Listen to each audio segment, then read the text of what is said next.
People of Reddit, what is a surprisingly unknown survival fact that everyone should know? Elevator stuff. The star symbol on the elevator panel indicates the floor that is the most direct route to outside. If you ever fall off a ship/ferry at sea and were lucky enough to be spotted, don't try to swim your way to safety. The more you try to swim, the lesser the chances of survival. Just try to keep afloat and conserve energy and body heat, while rescue team do what they're supposed to. Unless you are in hypothermic waters, the best bet always is to stay afloat without trying to swim to somewhere. This information about falling overboard, hypothermia and conditions, survival at sea etc. are based on my own experience of 12 years sailing on merchant ships like this. Edit. P.S. Disclaimer, the link will take you to ship's video on my own YouTube. Making these videos is just a side hobby. As someone who spent a little too much time at the helm of a ship in the US Navy a while back, I would also like to add that man overboard maneuvers are a hell of a lot easier when I don't have to worry about your dumb ass trying to get back to the ship and accidentally swimming into the screw. If someone sees you go in the drink, ideally they should ring up all stop and swing the stern away from you, but if they don't and you try to swim back towards the vessel while still alongside it, you're probably gonna get real fucked up. If you are ever involved in gunfire or a shooting of any sort, a sharp cracking sound means the gunfire is aimed at you, a deep thumping noise means the gunfire is aimed away from you. Can confirm, and your first thought is who the fuck is lighting fireworks? Even if you know the sound of gunshots very well, the first thought is never oh shit someone is firing a gun at me. It takes a few full seconds to realize what is happening, and by then the shooter has already exhausted a magazine and is likely reloading the next one. Your body and mind will always turn toward the attention. Make a note of that direction and then run the opposite way. Ideally, know your nearest exits at all times, because large events and festivals are often fenced in. If you get 20 people to push a fence over, it's really easy to do so, just yell, "Push the fucking fence." Stampeding people running for their lives are a nearly unstoppable force. Source, was in the Gilroy Garlic Festival shooting. If you're about to pass out from being exposed to heat, pour cold water on your forearms. Ice works even better. This is an old farmer trick. You will feel the effects immediately. You will stop being dizzy and feel better almost immediately. I've also used this to cool down or warm up in general. Cold in the office but forgot your coat? Take a bathroom break and run warm water over your wrists. You'll be toasty warm in about 2 minutes. Edit. Thanks for the gold, kind stranger. Anything standing its ground and being loud just wants you to leave. If you don't, they will attack. When they are relatively quiet, they have already decided to attack. This goes for humans too. I should add that for many African animals, the best action is to simply stand still until the animal finishes its tantrum and leaves of its own accord. I say this as someone who has been stormed by elephants many times. If I had started to move out of the way too early, I would have been trampled. There is one exception: hippos are evil. And they don't even have the decency to eat you after smooshing you all over the ground. Two come to mind. Hypothermia can strike extremely quickly even when temps are well above freezing. In fact, it's said that more people die of hypothermia in summer than in winter. I've experienced it several times. Wind and a sudden cold rain are the common denominator. Here's a great first-hand story of a guy who experienced hypothermia on a 100-degree day in Virginia. So even in the summer, be very careful about hypothermia, particularly if you're going into higher elevations. The vast majority of people I see on day hiking trails seem to be completely unprepared for any change in weather. They're worried about bears, but not about rain. Totally backwards. Here in North America, hypothermia is almost always the greatest danger when you're doing stuff in the outdoors. When I'm doing a multi-day backpack or canoe/kayak trip, I always pack a set of dry, non-cotton thermal underwear and wool socks in a small dry sack, not to be touched unless everything else is soaked and I'm shivering. To date, that's happened twice, and I've been extremely grateful to have it. Short hikes are, in my experience, the most dangerous. This is because we tend to not take them as seriously. A person going on a 2-hour hike will likely not pack much, may not take a map or even really consult a map, may not tell anyone where they're going, etc.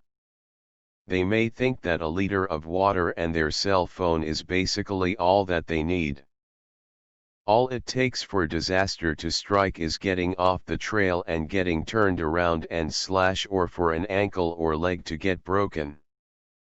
Throw in dampness and a miserable night of shivering. Hypothermia can strike at temps well above freezing, especially if you're wet, and suddenly that person is substantially weakened, less than 24 hours after setting out. Here in the PNW, it happens all of the time. Somebody will venture off of a well-established day hiking trail, not respecting the fact that it's a rugged semi-wilderness all around them, and they'll get turned around and suddenly find that their phone lost coverage in all of those mountains. They'll start wandering. They'll do something stupid like follow the river to civilization, which in the mountains is generally horrible advice. And, cue the rescue team. I'd consider myself a veteran hiker/backpacker, but I once got turned around on a crazy simple day hike. Ended up not getting back to my car until well after dark. After that experience, I made a simple survival kit in an Nalgene bottle, essentially, the bare minimum that I'd need to reliably survive a few days on my own, and I always throw it in my backpack on even the shortest trails.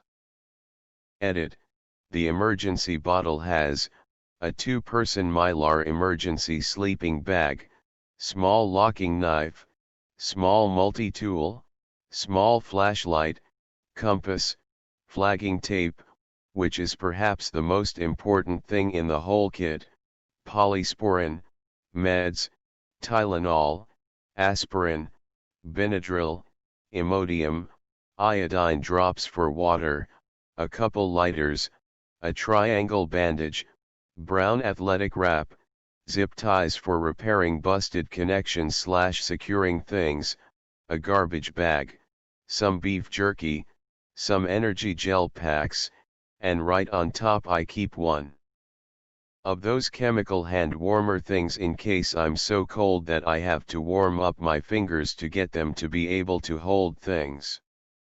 On the outside, I've got a bunch of duct tape wrapped around the bottle, which can be torn off and used as necessary. I've done this many times over the years, and I've also got about 40 of paracord looped around a climbing carabiner that attaches to the lid's loop. In all, it weighs something like 750 grams if I recall correctly. Less than if it were filled with water. Edit: and it also has a whistle. When wild camping and hiking in Scotland, Some Dutch outdoor guy told us to always keep tampons to start a fire. He was so right. In a wet environment where all the leaves and branches are moist and the wind blows like crazy, we sometimes needed 1,5 hours to start a fire, and we needed the fire to at least have a warm meal in the night. They're the best fire starter. They're lightweight and tiny, easy to carry. You can pull them apart and there's a lot of easily burning material that you can use as a fire starter. They also frequently come in sealed plastic wrappers, so are basically waterproof. If you get stuck in your car in the snow, stay with your vehicle. Hypothermia makes you delirious and you can wander the wrong direction and freeze to death. Your vehicle is also a lot easier to locate than you are.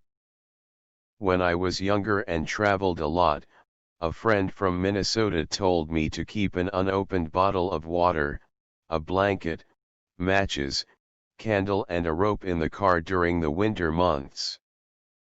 A wax candle will provide enough heat to keep the car warm enough to survive with the blanket around you.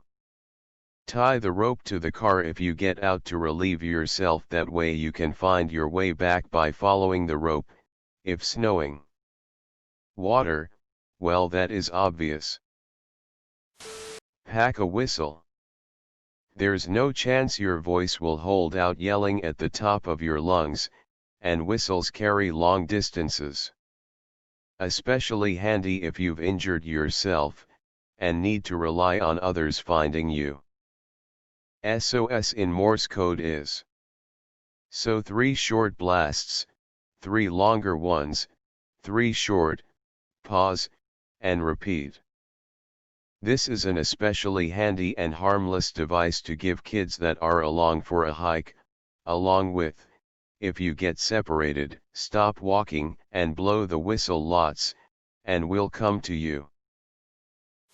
If you are drinking plenty of water but still showing signs of dehydration, headache, fatigue, muscle aches, blurred vision, stumbling around, you may be low on electrolytes. Salty foods can really help with this, but oral rehydration salts such as Pedialyte work even better and should probably be in more people's backpacks. Disclaimer: those symptoms aren't limited to dehydration and can also occur due to heat exhaustion, hypothermia, or altitude sickness. You just solved a big problem for me, holy shit. I forgot about my salts. Rule of threes. 3 minutes without air, ya dead. 3 hours exposed to extreme weather, ya dead. 3 days without water, ya dead. 3 weeks without food, ya dead. Edit: damn, this blew up. Lot of people splitting hairs.